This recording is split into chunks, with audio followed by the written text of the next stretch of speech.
پھر اس کا جو دوسرا رکوع ہے اس سورہ مبارکہ کا، اس میں اللہ تعالیٰ نے میراث کے احکام کو بیان کیا ہے۔ میراث کیسے کہتے ہیں؟ میراث کہتے ہیں کہ جب کوئی آدمی فوت ہو جاتا ہے تو اس کے مرنے کے بعد جو اس کا جو مال ہوتا ہے وہ میراث کہلاتا ہے، جو اس کے وارثوں میں تقسیم ہوتا ہے۔ پہلے یہ ہوتا تھا کہ مرنے والا مرنے سے پہلے خود وصیت کر دیتا تھا کہ میرے مال میں سے اتنا فلاں کو دے دینا، اتنا فلاں کو دے دینا، اتنا فلاں کو دے دینا، تو اس طرح ہی ہوتا تھا۔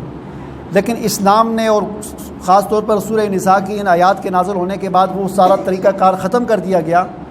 اور قرآن نے ہر وارث کا حصہ مقرر کر دیا کہ بیٹے کو اتنا ملے گا، بیٹی کو اتنا ملے گا، خاوند کو اتنا ملے گا، بیوی کو اتنا ملے گا، باپ کو، دادا کو، فلاں فلاں جتنے بھی رشتہ دار ہیں،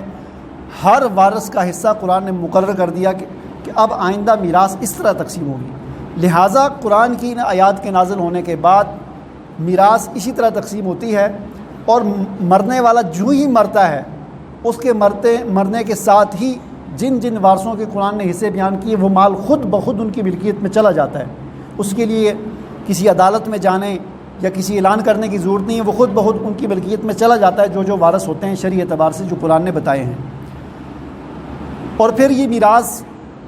کو تقسیم نہ کرنا، اس کے حوالے سے بھی سخت وعیدیں ہیں، قرآن نے بھی بیان کی ہیں، حضور نبی کریم صلی اللہ علیہ وسلم نے بھی بیان کی ہیں۔ ہمارے معاشرے کے اندر عام طور پر خواتین کو یا بہنوں کو یا بیٹیوں کو میراث سے محروم رکھا جاتا ہے۔ کچھ چند ایک لوگ ہوتے ہیں اکا دکا وہ دے دیتے ہیں، لیکن اکثر ایسا ہی ہوتا ہے کہ بیٹیوں کو اور بہنوں کو میراث میں سے حصہ نہیں دیا جاتا۔ لوگ یہ سمجھتے ہیں کہ ہم نے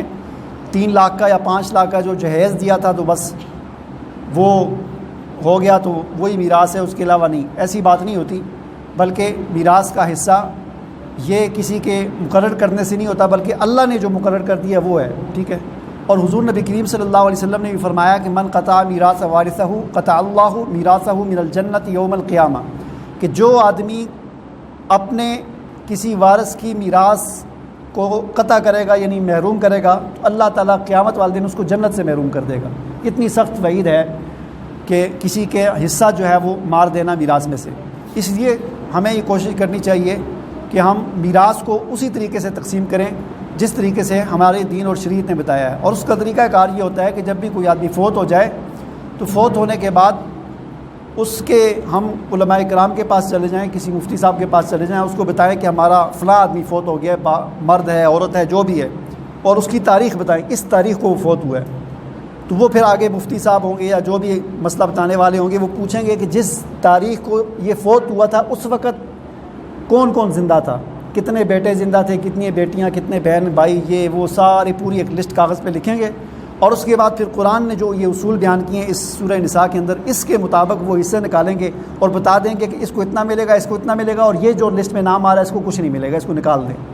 تو یہ ایک پورا سسٹم ہے جو قرآن نے بیان کیا ہے واضح طور پر۔ اس طریقے سے جب ہم تقسیم کریں گے میراث کو تو اللہ کا حکم بھی پورا ہوگا، ہمارے مال میں بھی برکت ہوگی، اور ہم اللہ کے عذاب سے بھی بچ جائیں گے، اور ہمارے معاشرے کے اندر بھی ایک اچھا جو ہے وہ اصلاح ہو جائے گی۔